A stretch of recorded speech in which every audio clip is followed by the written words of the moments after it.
You know who I can do without? I can do without the people in the video store. Which ones? All of them. This is Massive Late Fee with Mike and Mark. Well, hello everyone. Welcome back to Massive Late Fee. My name is Mark. With you as always my co-host Mike. How you doing, Mike? Not too bad. How about you, Mark? Good. So, a little behind the scenes. We've had a good week at Massive Late Fee, as always. But Hell of a week. yeah, quite a week.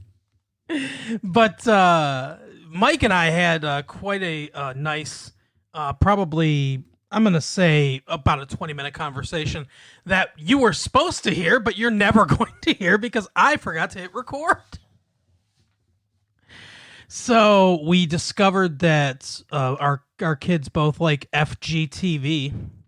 I guess now that I've said that, I can put that in the description, and maybe people searching for FGTV will also find our show. Yeah, how do you feel about FGTV, Mark? I honestly don't really watch it. I've heard that every once in a while I get that song stuck in my head, that Granny's House, because they listen to it. But from what I can see, just walking by the TV or their tablets or whatever when they're watching it, is that he just plays games and talks about them and makes really lame jokes. Yeah, that's kind of what happens. I guess kids are all on the show as well, and I theorize that they just have more kids just to keep new content coming out. You think that's the line he uses in the bedroom with his wife? Come on, honey, we need more content. Yeah, my friend Matt finds his wife attractive. I really don't. I don't get it. But Matt's a fucking weirdo, as we've discovered. Yeah, Matt also has Matt found any accidental nudity in FGTV? Oh, geez, I sure hope not. I'm gonna see what. It says FGTV wife nationality. That's one of the first things that come up. Okay, FGTV mom.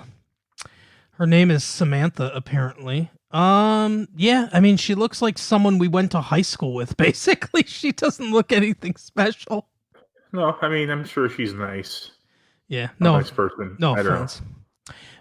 She's a member of the enormously... I didn't realize... I don't know that this stuff's popular if it's just stuff that my kids stumble upon. But, yeah, I same deal. I have no idea. Her 37th birthday was celebrated in a video on the Funnel Vision channel called Floor is Lava, plus Don't Prank Mom at 3 a.m. on Mommy's birthday. So scary. Caution. What the fuck? They're trying to really optimize these titles. Yes. What the hell? Could you make that title longer? Did the guy that came up with the Englishman who went up a hill and came down a mountain name this fucking channel? Is Faruza Bulk in this video? Seriously? Oh my god, her name is Samantha. She and her husband FGTV Duddy. I fucking hate that name. Yeah, I hate that as well. Are the parents of Alexa Ryan Skylander Boy. What? The guy is named Skylander Boy? Lightcore Chase and Sean Funnelvision. Yeah, that's just like their screen names as well. Oh. So probably when they mention their children, they mention the entire screen name so they can get watches. Oh well.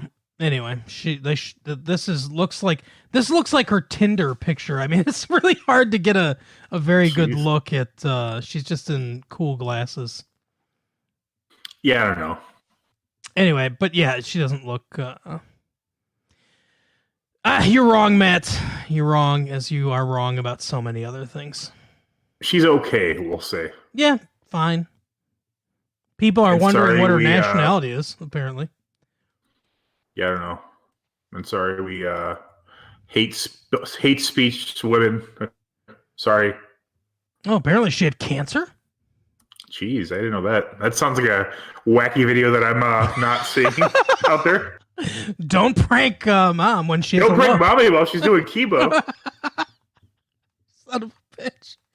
Or we made a fake letter from mommy's doctor. Total remission. Oh, yay. Oh, it's just a prank. Happy birthday. Right. Well, actually, cancer came up, but like none of the articles were about her having cancer, so maybe that was a rumor. I don't know. I don't know. There's not a lot of information about her out there. I feel that the FGTV rabbit hole is like way deeper than we would really want to go. It's just a lot going on there. I think That's true. That probably skews away from our demographic too. Yeah, I mean, I don't think it's entirely creeps at this point. Maybe not later yet. we'll get into it. It's not like JoJo Siwa now. My daughter's got shoes and a bow from this JoJo Siwa, and I'm like, you can be like an 8-year-old or however old she is on YouTube and have your own shoe line. That just seems really weird. Yeah, it's very odd. I don't get it. Kids like to watch kids play with toys instead of playing with toys or video games. Yeah, it's very weird. Our culture is very fun. But anyway, so sorry about not recording the stuff we recorded, but while we weren't recording though, I did an absolute perfect Danny DeVito impersonation though. Mike was like, "Oh my, you cheated." And that's just a recording of Danny DeVito, isn't it? And I was like, no, that's really me. So this never happened. Sorry that you missed out on that. Oh my god. You did do a pretty you did do a pretty good one. And we determined that Dennis Miller sounds like Dennis Leary doing a Danny DeVito impression. Yes, absolutely. We did figure that out. Let me see. I'm gonna talk about. Let's see. What's something I could say? What would Danny DeVito say like about like his process or something? Let me try it. Masks. We all try to find the special things inside of us, but when you get to sit in a chair, like in Batman Returns, and have some. So that's a pretty good impression, I think, right? Get out of here. It wasn't bad. So when I get to sit in a chair, like in Batman Returns, I'll figure it out. I think that's like a big deal for him. He gets to sit in a chair. Like, ooh, I get to sit in a chair. When I get to sit in a regular size chair. There was a booster seat in that chair, I bet. It's not like Christopher Walken. Christopher Walken's so easy to do. Like, even if you do, anyone can do a Christopher Walken impression because it doesn't matter if you sound like him. It's just the whole. It's just the tempo of it. Yeah, exactly. It's just the. Hello, little man. Get closer. He was also in that Batman that Danny DeVito was in. That's true. He was. Well, they're friends, I guess, or something. I don't know. Did they kill someone else's wife together too? No, in this case, it was Danny DeVito's mom. People think Don't Throw Mama from the Train was based on Strangers on a Train. It's actually based off conversations between Christopher Walken and Danny DeVito. Yep, exactly. I could kill your mom, but you gotta help me take out Natalie Wood. All right, I'm right there with you. I'll do it. I'll take her out. He was in a scuba suit and he just pulled her in the water. And Dennis Miller said, hey, babe, I haven't seen a plot this thick since Valkyrie, 1944. Know what I mean?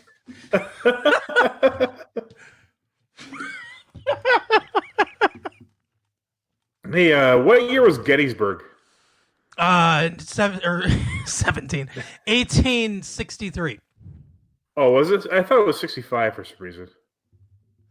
Well, because you were wrong. Yeah, I don't know why I thought that was the end. I thought it was like very near the end. Well, it's definitely the turning point. I guess. You don't want to admit that? No. All right. I think the turning point happened in 1865, probably. During Gettysburg 2. Electric Boogaloo. Yes. All right. Now, I believe you've picked a different IMDb Parents Guide game. Is this correct? Yes, I have. The first time it was Jan Silent Bob Reboot. Yeah, sorry you guys missed that. But this one has a lot more clues, and we'll probably, it'll probably be more fun to do this one anyway. Okay. A woman's bare breasts are seen. Under Siege. Oh, that would have been a good one to do. I've never done that one. I think you did, actually. I did, yeah. Let's see. Two men. Two women. Two men watch women in the shower. Porkies? No, that's good though. I think I know what it is. Actually, it's Revenge of the Nerds. No, you mentioned 3. You mentioned that one, and did they make a third one? There's like 4. Oh wow, I've seen the second one. Yeah, it's not good. There's 4. There might even be 5. Under Violence and Nudity, there's only 2. I can't really read the first one, but the second one says, at least not yet, but the second one says mild comedic violence. Cool World. Oh, remember Cool World? Hey, we missed that great discussion on Stay Tuned. Yeah, Mike brought up Stay Tuned the first time. Oh, man. Is this Stay Tuned? No, I wish it was Stay Tuned, but no. I wish I'd thought of that. Oh, God. Okay, I don't know if I want to say these, but uses, this is profanity, uses of spade and jigaboo as racial slurs.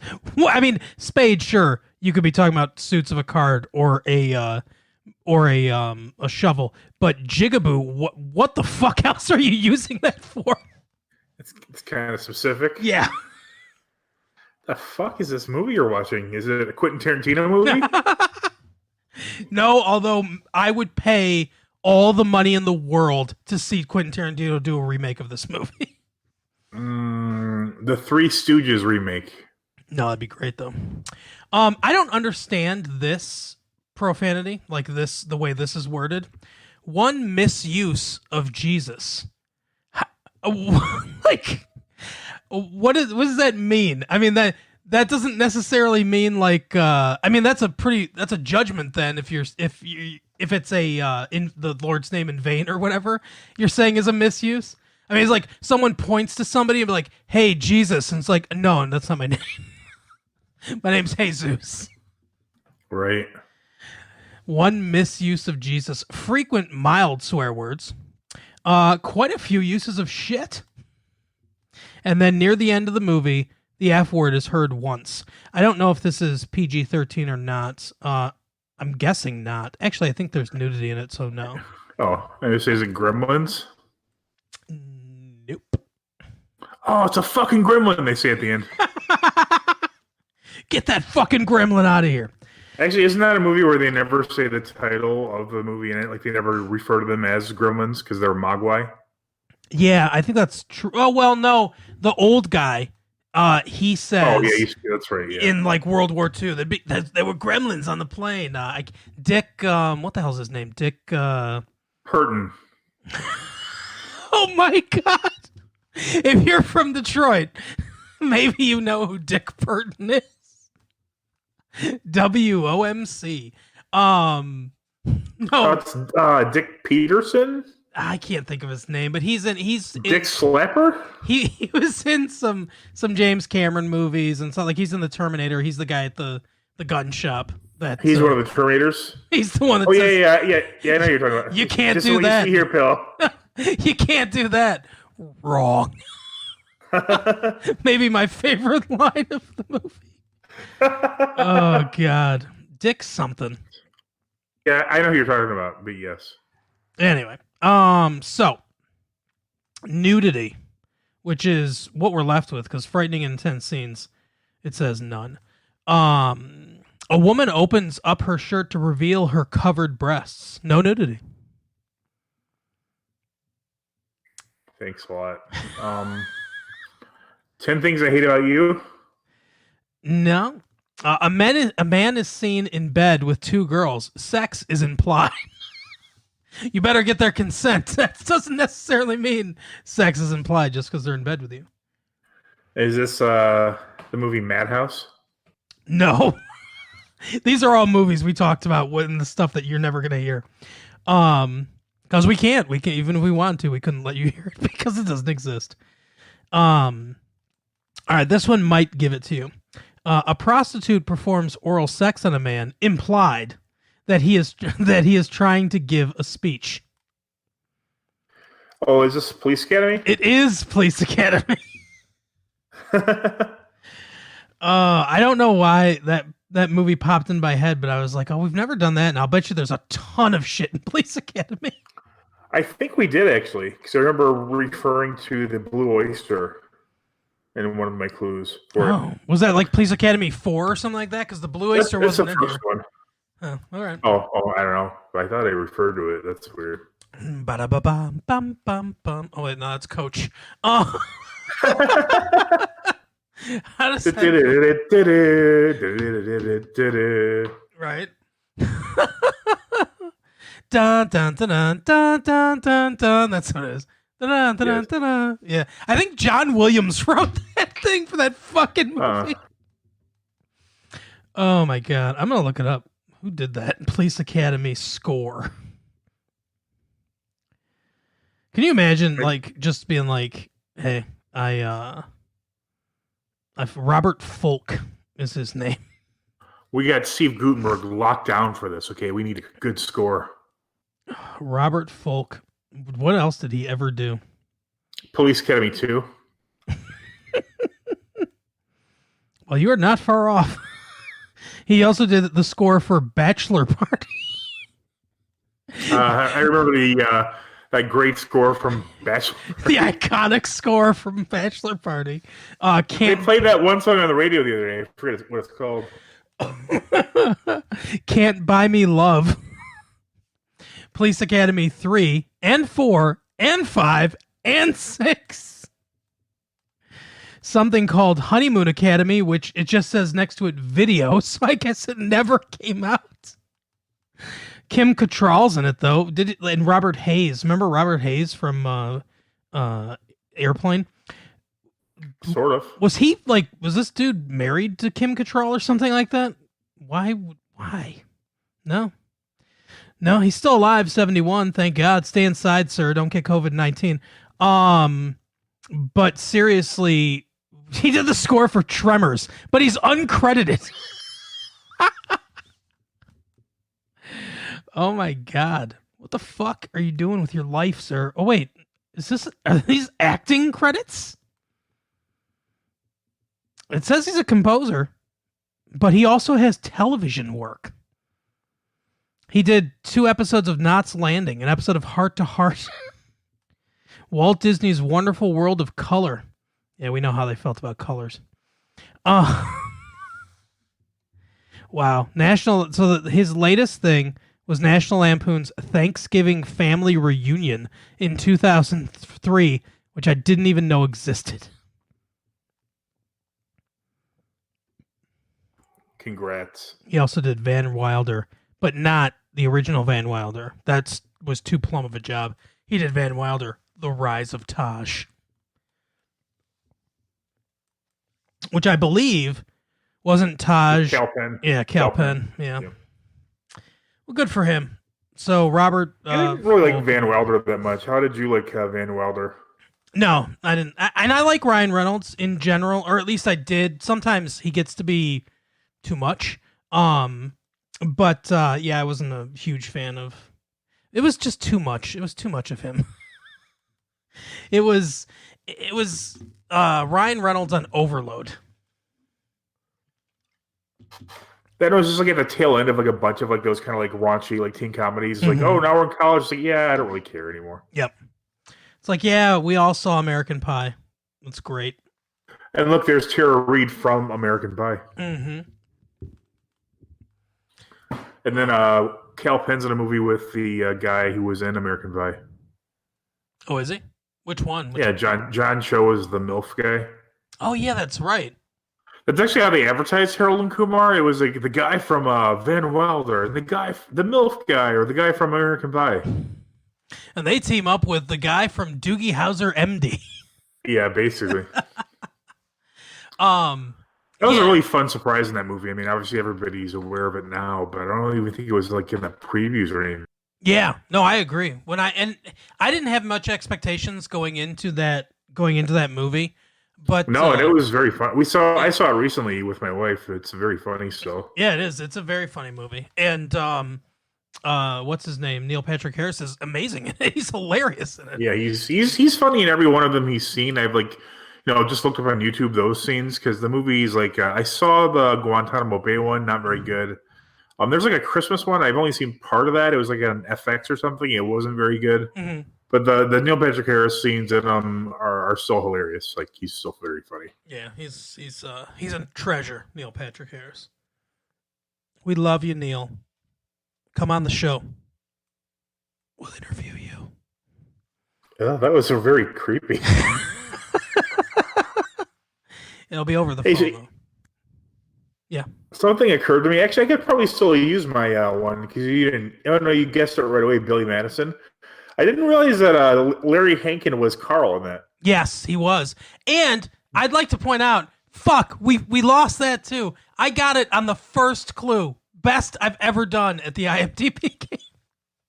Yeah, but did you ask Larry Hankin about the Billy Madison era, or was it all Breaking Bad? Unfortunately, I didn't have time. I asked him about some of his earlier work, like he was in Escape from Alcatraz with Clint Eastwood, and I asked him about that. I asked him about some of the earlier things in his career. He wrote and directed a movie that got nominated for an Academy Award, short film.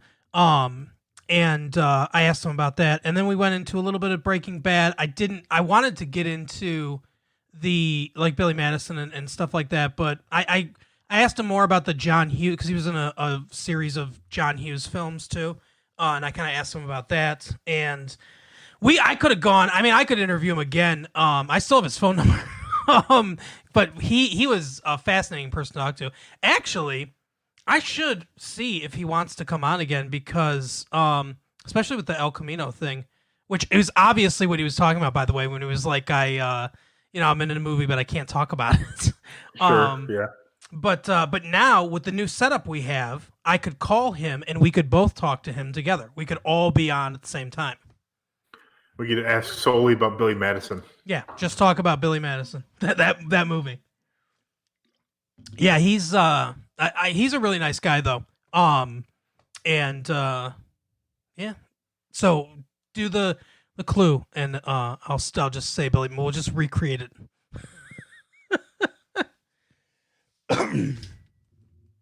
No, Let's see. 1 second. No, you got it.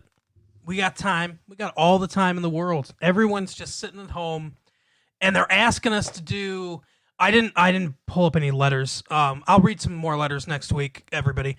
But they all want us to do audio commentaries. Everyone's asking for audio commentaries, and on Reddit somebody asked for they were like, I know Red Letter Media does audio commentaries, and I know Kevin Smith does audio commentaries, and I know that the Weekly Planet does audio commentaries, and those are all things I'm a fan of. And they're like, does anyone know if anybody else does audio commentaries that are good and funny? And I don't know how funny ours are or whatever, but if you're funny, then they're funny. That's basically how the show goes. When Mike's funny, the show's funny. When Mike's not funny, it's not really that funny because I can't carry the funny. But Jeez, no pressure. Well, shit my ass. Someone wants to watch these audio commentaries? So anyway, I posted our thing on Bandcamp to our audio commentaries, and like 15 different people were like, "Oh, thanks, we'll watch it," and stuff like that. And then, like I said, we're getting letters from people that are like, "We want more audio commentaries too." So you and I might have to pick a day and watch a movie, for 2 or 3 weeks or something like that. Should it be a movie like we haven't seen before, or one we already know? I think the ones we already know are probably better. Yeah, I mean, probably ones we already know are better. Sometimes it's good when, well, yeah, I think we've already seen it. It's probably better. But I mean, we could. Yeah, I think if we had done the one we're doing for dumpster driving this week, like live, that would have been pretty hilarious. I think. Oh yes, yes. It's a very odd movie. I don't even understand what's going on. Oh man, there are so many weird choices in this film. But I have some interesting tidbits about it because, like I said, it has been talked about before. So I have some information about the movie and the subject matters, or I mean, the people in it and everything. So, What if we did live audio commentary for a dumpster dive next time? I'd be fine with that. We could do that. Did we already watch an episode of Elf? I feel that we did. I don't know. I know I did an episode of Elf for dumpster diving that was, the video dumpster divings that I used to do. I know I did an episode of Elf for that. Maybe that's what I say. Like the very last Elf is such a weird episode. I think we did that. That sounds like something we did. Yeah, I think you're right. I think we did do that for dumpster diving where we talked about the last episode. Because, the last episode was fucking weird. Because it starts out with him, he's on the CB radio, and I don't remember exactly what the hell's going on, but... The government picks up the signal because he's communicating with Melmac, I think, or something like that. Yeah. Yeah, the alien task force. Oh, what a fucking weird thing. Yeah, basically at the end they just kidnap him and we just assume he's going to be like vivisected. Mm-hmm. I mean that's and then you just never see another episode, so that's probably what happens. Yeah, it's a cliffhanger. It's the stupidest thing ever because back in the 80s they did cliffhangers all the time for season finales, but a lot of times shows got canceled and it got canceled. Yes, very odd program. Elf. God, the stuff you've told me about Elf. Did I ever tell you that when I don't know how old, I was under 10, I believe, my brother and I temporarily lived in South Carolina with like some of my relatives down there. Oh, no. I didn't know that.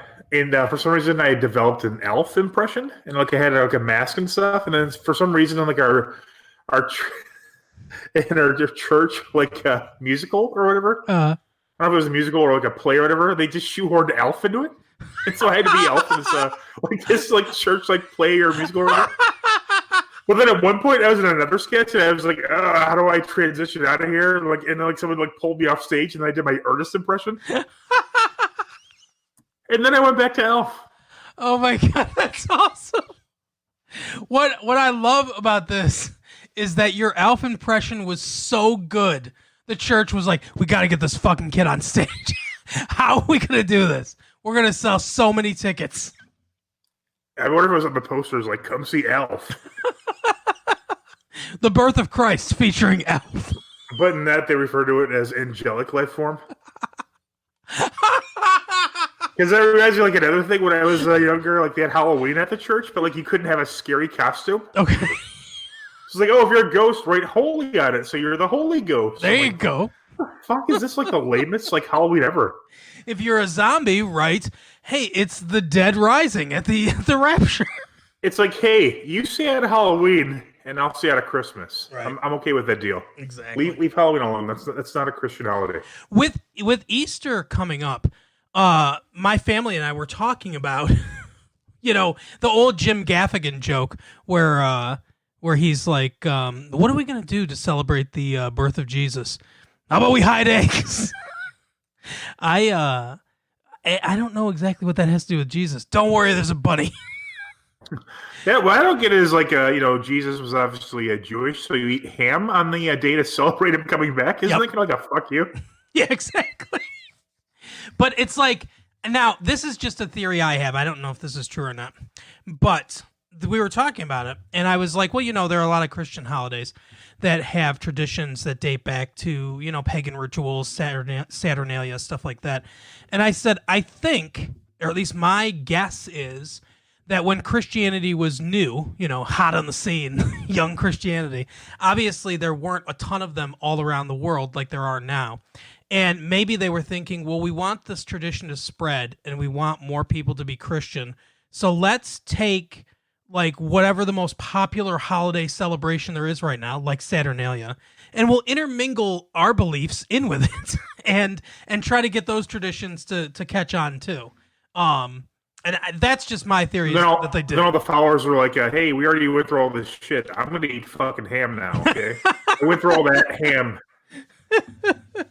That's a sin that, is also washed away. Exactly. Aren't those all like just like basic food safety tips for people of that time era? Like, avoid shellfish and Yep. pork because that's just both of them are traditionally the most unhealthy as far as bacteria and viruses go. Yeah, well, because the thing is, especially with pork, because this grosses me out thinking about it. But apparently, I've read from science that that pork is very close, a lot of ways genetically close to human, and I guess it's the closest we get without being cannibals to actually eating human flesh, and even in that way, there are a lot of diseases you can get from eating pork if it's not properly cooked. Just like with cow, for instance. You can eat steak or hamburgers or whatever rare, and the reason you can is because not none, but there are very few diseases that pass from cows to human beings. But pigs are close that you can really get sick from eating it undercooked. So yeah, that makes sense. There are lots of shellfish that, if they're not prepared properly, can be poisonous, including lobster. So that makes sense too. Yeah, it's basically just kind of, normal dietary precautions. Yeah, let's see. I should probably get to my IMDb thing, huh? Yeah, sure. What? Reference to virginity, sperm, and birth complications. Virginity, sperm, and birth Dun dun dun complications. dun dun dun Right. dun dun dun dun dun dun dun. That's my boy. No. All right. Scenes in bed, including sensuality and an implied sex scene. An implied sex scene and sensuality. Scenes in bed. American Pie. No. I guess it's more than implied there. A woman seduces a man. We see most of her bare behind in a nightgown. Sex is implied. Oh yeah. Well, if you're seeing her baby behind in a nightgown, sex is definitely implied. In a nightgown. The Lady in Red. Lady, no. I've never found that sketch you were talking about with Jon Stewart, the Lady in Red one. Yeah, it's so funny. So for those of you that don't know, it was on the Daily Show, and he's talking about. It's hard to find back episodes of the Daily Show for whatever reason, but It's hard to find the Norm Macdonald like a Steve Irwin joke on that show. Yes, it is. But Jon Stewart was talking about the stock market. It was before the financial crisis, like shortly before the financial crisis, and he was like, it was the stock market suffered the worst day it had since Black Friday in 1987, when Reagan was in the White House and Krista Berg was on top, and then they play the Lady in Red, and then he said the only day worse or whatever was in 1929 when right before the Great Depression, and this song was number one, and it was like the Lady in Red. It's just like a very 20s version of that song. It's hilarious. Yeah, it sounds really good. All right. Did I make a guess? She-Devil. No. A man pickups a Playboy unknowingly and looks at it. We briefly see a faint image of bare breasts. The Goonies. No. All right. Under violence and gore, one of the characters is threatened over the phone, and then a drive-by occurs. No one is hurt, but the character's house window is shut. Oh, a drive-by. So there's not drive-bys in A drive-by occurs. a lot of movies. Don't be a menace to society when you're drinking your gin and juice in the hood. No. Whatever that movie's called. It's close, I think. It's close to that. I think don't be a menace to society while drinking your juice in the hood. Oh, okay. Two of the characters are threatened by the hitman with a shotgun. Ooh, a hitman with a shotgun. People are picking up Playboys. There's hitmen with shotguns running around. That's not a It's not a very Hitman type weapon either. A shotgun? Yeah, it's not the best choice. Not very stealthy. It's in some situations. I mean, it'd probably be pretty good because it's pretty, powerful. Yeah. Chuck Norris had one in the movie The Hitman where he was the hitman. Oh, okay. Kind of like, oh yeah, our audience is never going to know that Kimberly Williams is married to Brad Paisley now. Yeah, I still don't know who Kimberly Williams is. She was in Father of the Bride. She played the bride. That's so you made that same joke, you asshole. It's the joke's so nice it needed to be said twice. Actually, many times because it comes from Norm Macdonald's. But yeah, that is true. Let's see. The Assassin. So, Raising Arizona. No. All right. Most of the violence portrayed in the film is for comic matter and is quite mild and mainly bloodless, apart from one scene. One scene of bloodiness, but the rest is comedic with an assassin with a shotgun.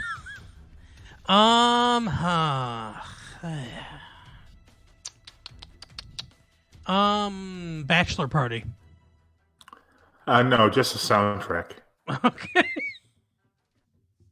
Is it Is it Madhouse? No.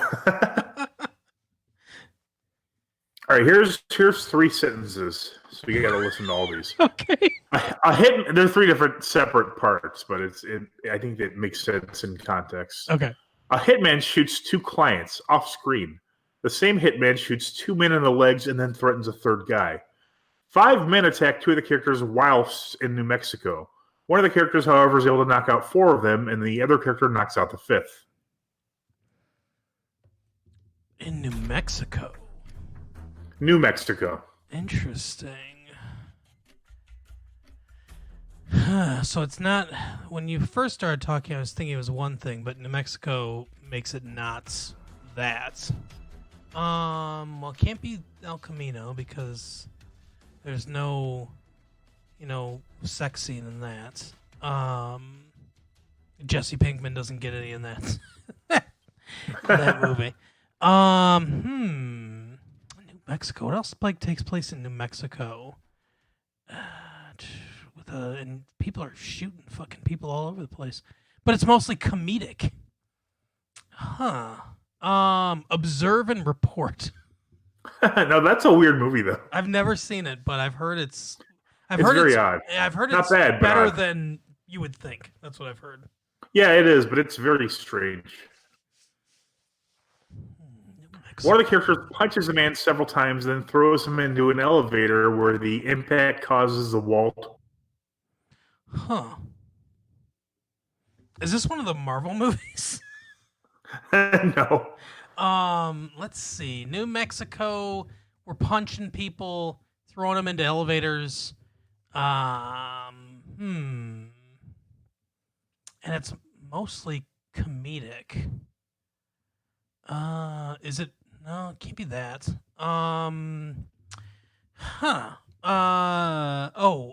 Revenge of the Nerds Part 3? No. There's basically one clue left, and if you don't get it with this one, then I just don't know how you'll get it. Okay. One of the characters is referred to as leftover crap because the embryo he and his twin brother were in during pregnancy was split unequally. Oh my god. You took my advice and started doing all fucking Danny DeVito movies. Twins. Yes, it's twins. Holy shit. I so should have got that. You should have seen that coming, yes. Oh my god. Yeah, obviously it makes a lot of sense now. Oh. What a good movie. I really don't remember the movie that well at all. I've only kind of remember pieces of it. I remember when Danny DeVito said, when Arnold Schwarzenegger goes, with twins. And he goes, of course, it's like looking in a mirror.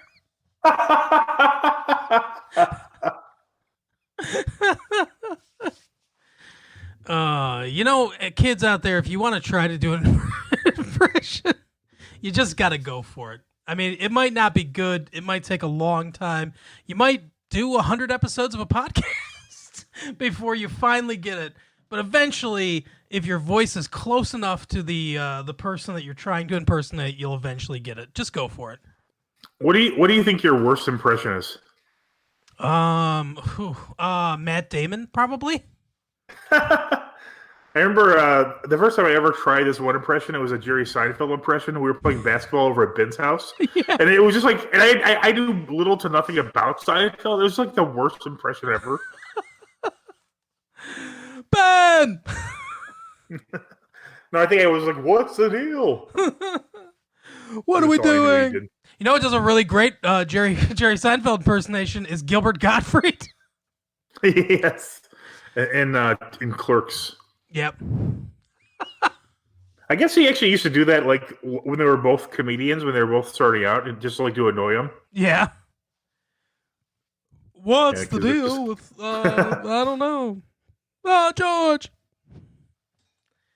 Yeah, basically you just have to shout in that kind of voice, and then you got it. Basically. Or you're close enough anyway. I'm from Long Island. Right. All right. So. If you know what we mean. Yeah, exactly.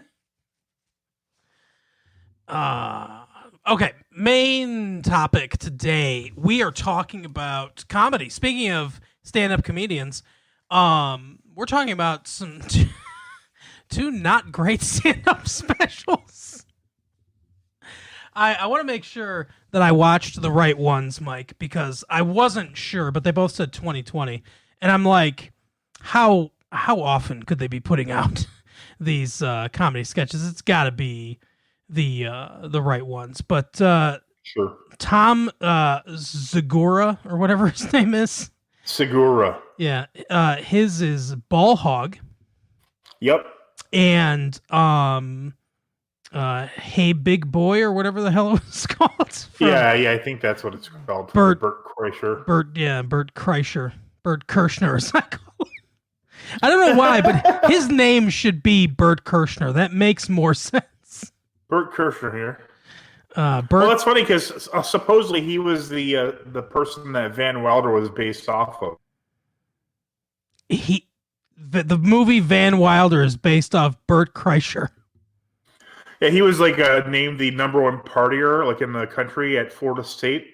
And like it was like apparently a big deal. It was like on the cover of Rolling Stone, and he sold the story. And it, according to him, it's what happened and became Van Wilder, which is he was like a 6-year senior and that kind of thing. And I think Van Wilder is very similar. And like he's like, oh, I'm the king of partying, that sort of thing. Wow, that's very surprising to me, but okay. Another weird part about that is I think when they came down to give him the award, they had like hired these people like actors, to like give people drinks and stuff. And one of them was Johnny Knoxville. What the fuck? And I think Bert Kreischer said or Bert Kirshner, if you prefer, said Johnny Knoxville was like insanely high on mushrooms at the time. Well, that's the only part of the story that makes sense. Yes, Johnny Knoxville is an insane person. Oh yes. Yeah. So. The first one I watched was the Tom Segura one. It was the better one of the two, in my opinion. Yeah, I would say so. But not good. I mean, there's one. My wife only watched one part of that one, and she was like, "You don't think that's funny?"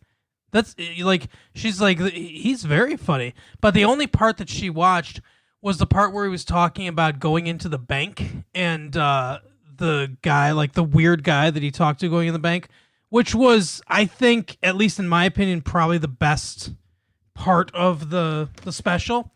But yeah, the most of the rest of the special seemed like I this set to me is basically like the history of comedy.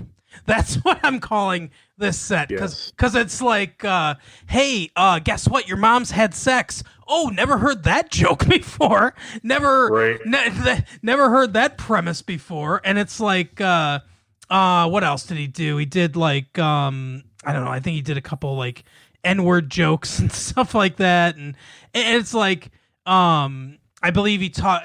I think he taught. I can't remember if it was him or or Bert Kreischer that was the one that talked about outrage culture and stuff like that. And it's like, yeah, I've never heard that take before. Yeah, I mean, obviously, I think they were filmed a while ago, but yeah, it's definitely already dated material by this point. Yeah, it's just like everything I heard, I was like, okay, well, that's it's not original. And I'll mention this when we talk about Bert Kreischer's one. But anyway, it's just like I said, it just, to me, it was just like a tour of the history of comedy. It's like, oh yeah, that's not that he's stolen any of jokes, but it's just all the premises are well-worn premises. Sure. Yeah, I'm a fan of his stuff I've seen before. He's, I've seen things that are pretty funny. Like, I like his comedic style, but it's like he took any time he would take for writing, like instead to do wacky voices or like general impressions and that kind of stuff. Yeah. It's like, I mean, yeah, you could have just worked on that harder, and it probably would have been a lot funnier. But it was just like you said, he kind of relied on old hackneyed premises and characters and that sort of thing. Yeah, he did do a lot of voices, and I haven't seen a lot of his comedy stylings, so it's not terrible. I mean, it's okay. It's just not anything groundbreaking, like you said. Yeah, I mean, because it's when you go from Dave Chappelle or Norm Macdonald to, I mean, and that's the thing, so you don't have to all be one thing. Dave Chappelle's stuff is very thought-provoking and interesting while at the same time being funny. Norm's stuff is not quite as avant-garde, I guess, for lack of a better word. Oh, for sure it's not, yeah. But his delivery, his timing, his genius, the way he puts things together and takes them apart. Exactly. So Dave Chappelle is the genius of comedy. I mean, he's might be the smartest, most creative person to ever do it. Yeah, I agree. Absolutely. And funniest. Yeah, I think I like there are a lot of comedians of old that I like, some which hold up, some which don't hold up. But I mean, I would put Chappelle up against anybody. But yeah, so the Segura stuff, it was, oh, his mom too. That was the other thing that he talked about. It's like, oh yeah, you have issues with your mom. No comedian has ever done that. It's just, and the thing is if you're gonna do that, I'm not saying you can't do that as a comedian, but if you're gonna talk about imagine the fact that your mom had sex or whatever, it's gotta be better. You know what I mean? You've gotta be funnier than that. You've gotta come up with something more clever. What was his name? Kumail Nanjiani. They did this thing. What's his name? Jimmy Kimmel does it.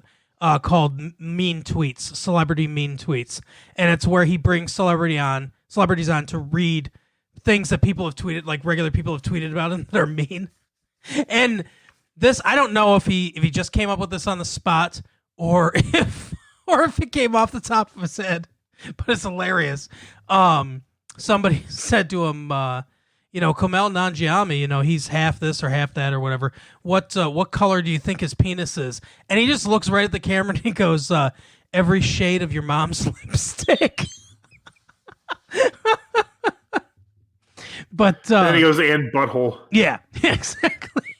But yeah, so you gotta either be real quick or you gotta do something more innovative than just guess what, your mom's had sex a bunch of times because she was married to your dad, and it's like, okay, whatever. And then it's like, oh, your grandma too, and it's like, it's like, yeah, we get it. It's not really that shocking at this point in comedy. Right.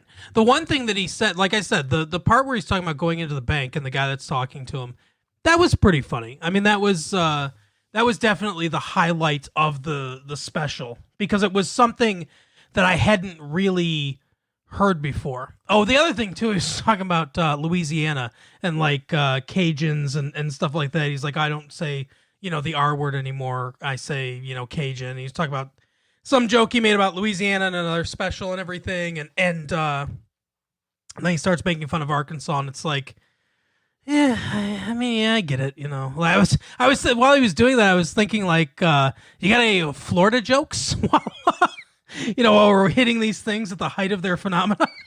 Which is funny because a third special that I watched was a Louis C.K. special, and he did make Florida jokes, and they were very funny. Yeah, well, you've got to if you're gonna make jokes like I said, if you're gonna make jokes like that, they've got to be good.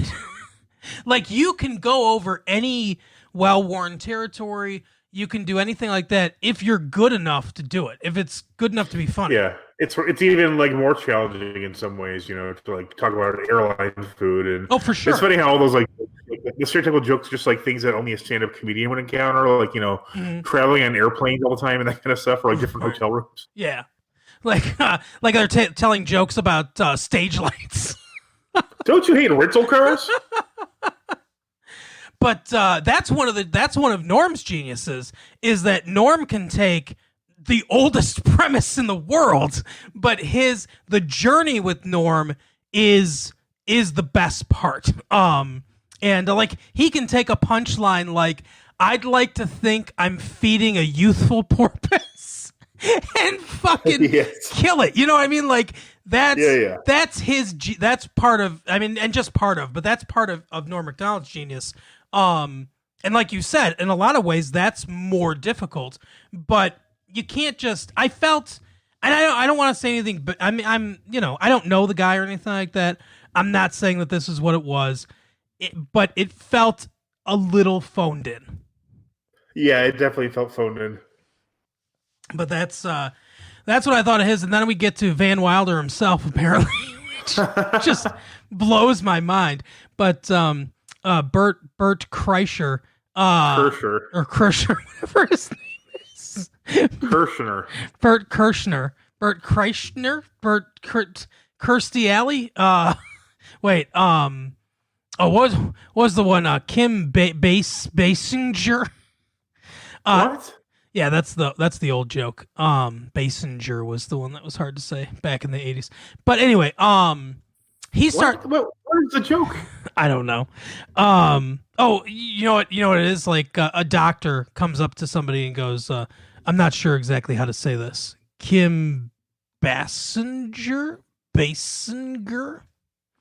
Gotcha. Hilarious. He starts talking about guns, and as soon as he starts talking about guns, AR-15, Desert Eagle, and stuff like that, I'm thinking to myself. And I'm not saying anybody's stealing jokes. I don't think any of these jokes are stolen. But I'm thinking to myself, oh, that was really funny when Bill Burr was talking about. Wait.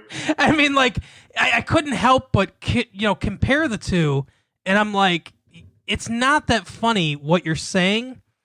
But when Bill Burr says it in the way he says it and everything, when he talks about how he doesn't want to be deaf, and stuff like that. Like, little baby gun, and stuff. It's like, yeah, I'd like to be able to hear. That's, I don't know. He's like, he does it funny, and this wasn't funny. Bill Burr's funnier than Bert Kreischer. I don't find Bert Kreischer. I've never heard like something that he said that's funny. Like it's kind of like interesting. But I mean, like I've never I don't think I've one time laughed at something Bert Kreischer has said. No, and this is again, I haven't seen any of his comedy specials other than this. I might listen to a couple other ones just out of curiosity, honestly. But I've heard about podcasts and stuff, and I've heard his stories about the Russian mafia and something about like Anne Frank confusing her with Helen Keller, which is a very standard premise. Yes, yeah.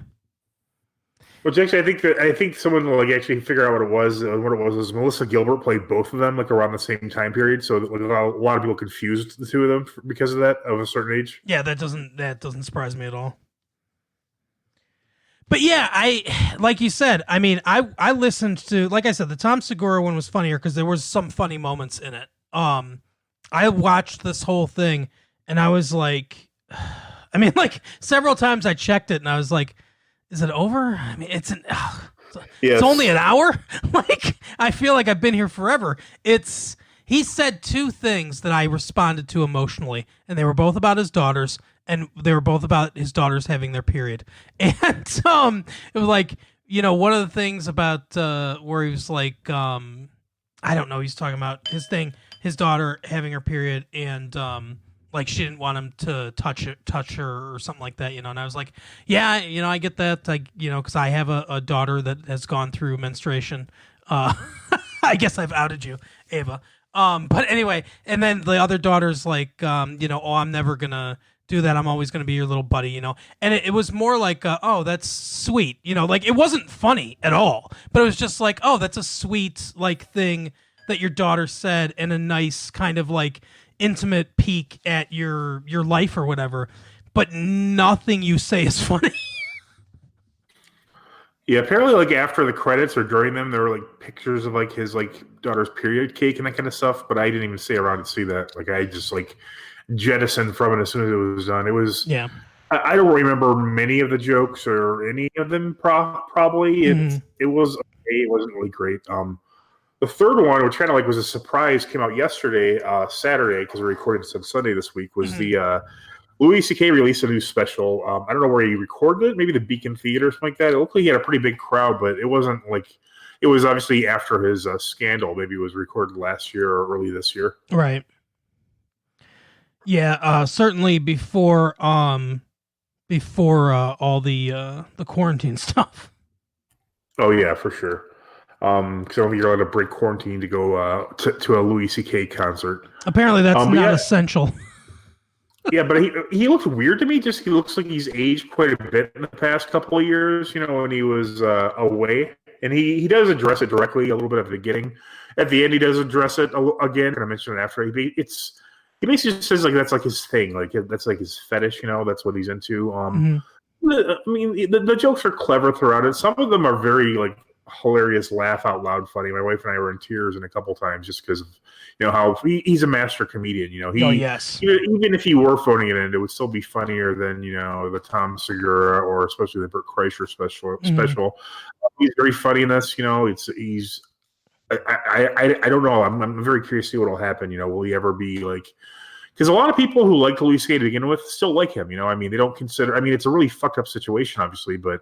I mean, even I mean, is that if everything happens as he says it happens, is that inappropriate? I mean, if you warn someone and they say go ahead, that's what he claims in the special as well. I mean, obviously you could claim like, oh well, they didn't have the ability to say no or whatever. I don't know, but it's a very weird, odd situation.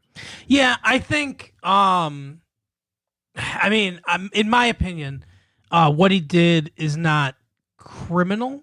Probably, and is questionable, I guess. But I would say probably wrong, at least in the specific incidences where he was like the producer or the head writer or whatever of a show, and maybe people felt like even if he never implied that you'll be fired or whatever, which I don't think he did. But, when you're in a position of power like that, you probably shouldn't, do stuff like that. Yeah, I mean, I don't know. Like, I feel like, how I feel about this kind of stuff. I think that people have every right to, to not like him because of it, or to not want to watch his comedy or whatever because of it. But I really don't think, unless someone's doing something horrible, like, I mean, O.J. Simpson, for instance, unless someone's, like, murdering people or doing, like, really horrific criminal acts and stuff like that, I just don't think people should. I think it's a really bad precedent for people's careers to be destroyed or, buried or severely hurt for things they say and... in some cases, things they do. Like, it's borderline. Like I said, he's not. I've gotten shit for saying this before. Whatever, I don't care. He's not as bad as Harvey Weinstein. He's not as bad as Bill Cosby. There are people that have done worse things. I don't agree with what he did necessarily, but he's still funny, and hopefully he learned a lesson from this, and won't do it again. But I don't know. Do you know who Tiffany Stevenson is? No. She a comedian, maybe? I don't know. But let's see. It says, amazingly funny human, prone to hyperbole. That's very That's very funny. She's a writer on Fifth Avenue at HBO or whatever. But she says in a tweet, Louis C.K. releasing a special when no one can leave the room feels pretty unplanned. Which I think is pretty funny. Yeah, that's pretty good. Like, I'll give that to her. Like, I think Louis C.K. would laugh at that. Yeah. But then, like, there are other people that are like, Louis C.K. used to be one of my top 5 comedians. His specials should not get any ink. Really? I mean, like... it's gonna get publicity either way. I don't know. I don't know how to feel about it, to be totally honest with you. I'll probably watch it. But I don't know what he did. I know a lot of people won't feel bad about illegally downloading it. That's for sure. Right. Here's like, okay, I don't know who Avery Edison is. But here's an opinion that this is a hard opinion for me to get behind. Louis C.K. committed sexual assault multiple times over many years. He admitted to it. Anyone who defends or supports him is a bad person. To me, that's a very hard line stance to take. It's not like saying, hey, anyone who supports Hitler, is a bad person, or you know what I mean? It's to me, it's I don't know. It's a more gray incident, or more gray situation than this. Sure. And then really you could argue basically any form of entertainment. There's, should you watch any movies that Miramax produced if, Harvey Weinstein was profiting off of them? Correct. Yeah, exactly. Can you support that? Are you a bad person if you watch Chasing Amy? Right. That's the thing. How far do we go with it? I think it's really dangerous to draw, and I'm a person that believes in moral absolutism, by the way. Just so everybody knows, like, I come from the Socrates school of there is right, there is wrong. I'm not a everyone says it about you. Yeah, I'm not a moral relativist, but I think it's really dangerous to draw these kind of hard lines in the sand and say, you either have to be on this side or on that side. People do the same thing with transgendered people, and it alienates people. And by that I mean, like, if people are saying, like, well, there's more than 2 genders now. There's 5 genders or 6 genders or 7 genders, stuff like that. There are people like me, and I'll use myself as an example. There are people like me that are very open-minded and be like, I don't care what you do, live your life. I don't care. I'll use whatever pronoun you want me to use, like all that stuff and everything. But when you're telling me, like, like, you're cisgendered and like and like there are these hard lines drawn here and you're on this side, we're on this side and stuff, it's hard. Like, I'm over 40. I will freely admit that my brain has been formed already, and it was formed before this was in the public consciousness. So I want to be on your side. I want to help you. I want to be, friends, advocate, whatever, for, the causes of freedom. People being able to do and choose what they want to as long as it's not hurting anybody else. But it can be difficult sometimes for me to agree with you and for me to fully come over to your side when you want to draw these hard lines in the sand. And I think especially when some of them are just completely made up. Like, yes, there are certain biological facts in certain situations. Like we've discussed before, like, a transgender athlete who's suddenly a female, or was always a female, but now is taking steps to change their chemistry and that sort of thing. They've still been a male for X amount of years and have had all this extra muscle that men have, because men are, I'm sorry, it's a biological fact, we're more likely to be more muscly than a woman. Mm-hmm. Yep. And then you suddenly have all these people who are like middling at best, like, in their own, when they were men. Now, I'm not saying they change gender just to play, sports and kick ass, because that's ridiculous. It's just obviously an athletic person who wants to continue athletics. But I mean, there's a reason why some of them are suddenly like, like first place, second place, where before they were never like even like, within the top 10. Yeah. Yeah, exactly. And it's like I said, I think it's really hard to draw those kind of tough lines. And it's funny. I'm not gonna make any judgments on this person. I just want to point out that, and I don't think this is a joke. This Avery Edison. It says comedian, parentheses ish. You can support me at patreon.com/aedison, just in case anyone wants to go there. Buy nude pics for $10 at averyedison.com/sex and sexts. And it says trans woman, she, her. So she's transsexual. Her pinned tweet says, "Hi. If you're ever interested in seeing naked pictures and video of a hot trans woman with big naturals, I sell photo zip packs for $10." And then she gives the address where you can do that. Now, this is the same person saying, if you support Louis C.K., you're a bad person. I mean, there are lots of people that would say that you're a bad person for selling pornography. Should we draw that hard line? I mean, like, that's the thing is, like I said, there's, I don't know. This is more philosophical than we generally get, but I think there are lots Unless we're talking about the Matrix. Right, exactly. Then we're talking about Baudrillard. But I think that there's a lot of wiggle room and stuff in this thing. Did he commit sexual assault? I mean, did he ask for consent? And did he receive consent? And if he did, even if he was in a position of power, is that sexual assault? If a boss...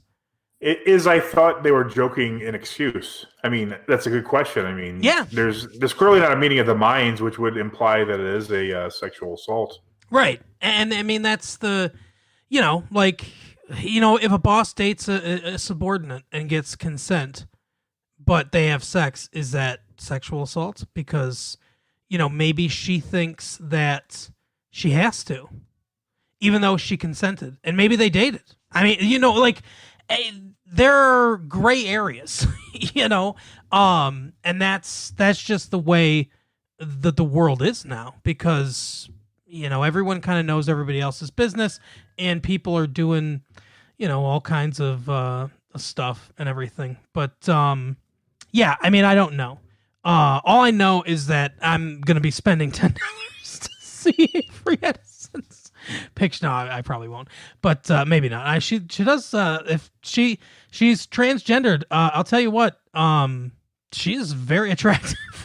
I don't mind saying that. But anyway, I'm just saying I think it's dangerous to draw those kind of lines. That you can certainly take a hard line on some things. Like I said, like Hitler, right? Or stuff like that. Stuff that's very, very clear. But I think there's gray in a lot of areas. And I haven't watched I'm not like the biggest Louis C.K. supporter in the world or anything. Before all this happened, I had him in my top 5 too. I thought he was a very funny comedian. I haven't watched a special of his or his show since all this happened, not because I was like, oh, I'm protesting, but just because he basically dropped off the radar. I filled my time with other things. I filled my time with Chappelle or Bill Burr's podcast or whatever YouTube, thing I watch or whatever. It's like I said, I'm not like the biggest Louis C.K. supporter in the world or anything, but I don't know. I just think it's dangerous to be that hardcore about it. Like, if you think something differently than me, then you're a bad person. It's really hard to win people over saying stuff like that. Right. But yeah. So I haven't had a chance to. I finally found where it is now on his website. If you want to be a bad person and see Louis C.K.'s comedy special, go to louisck.com. and you can buy it there for $7.99. I assume you can also find it somewhere pirated if you don't want to support him monetarily. Not that we endorse any kind of that action, FBI, but if you want to, I'm sure it's there. But I'm going to be watching it, and I'll give you my thoughts on it too, like just briefly next week. But we're going to try to watch that movie, The Hunt, for next week. So if you want to watch The Hunt, so that we can all talk about it together, we won't be able to hear you, but you can talk to your phone while we're... Yeah, we need to catch up on Breaking Bad or Better Call Saul. Oh yeah, that's right. Fuck. Oh, Just do that next time if you want. I was gonna say we're going long. I'm caught up. I just we're going long now, but I do think I wanted to say the joke I think that you were talking about is when they're at the meeting of all the different restaurants, and one of the restaurants is called Luftwaffe. I know that was a good one too, though. Oh, so that wasn't the joke? What was the joke? No, it was when Lydia goes, "No, I'm no expert on coordinating murders throughout a prison system." Oh yeah, that's right. I'm like, well, maybe not yet. Yeah, you will. It's like she's already at the killing people in prison. She's already thinking about. Oh yeah, apparently she's had a murder boner for a long time. Yeah, so she's just like, that really satisfied that. As soon as Mike knocked on that door, I was like, "That's gonna be Lydia Rodart Quayle." Oh, for sure. But yeah, that was cool to say the Luftwaffe thing. I thought one of the things that I got the biggest chuckle at was, and the way it's because the way the guy delivers the line, it's so great. He's like, Jimmy says to Howard, he's like, I don't know, Howard. It's like, it's weird you offering me this job out of the blue and stuff. And Howard's like, it's weird, huh? You know what I think? Offering a guy a job and having him throw bowling balls at your car, sending prostitutes to lunch, that's weird. And the way he says the way he says that's weird, I fucking busted up. It is kind of weird. But anyway, we'll talk about. But we'll catch up on that next time. We'll try and watch The Hunt. Yep. And we will see you next time, and I'll read some of your letters next time. Keep sending them in. I will read them. Yes. Bye. See you next.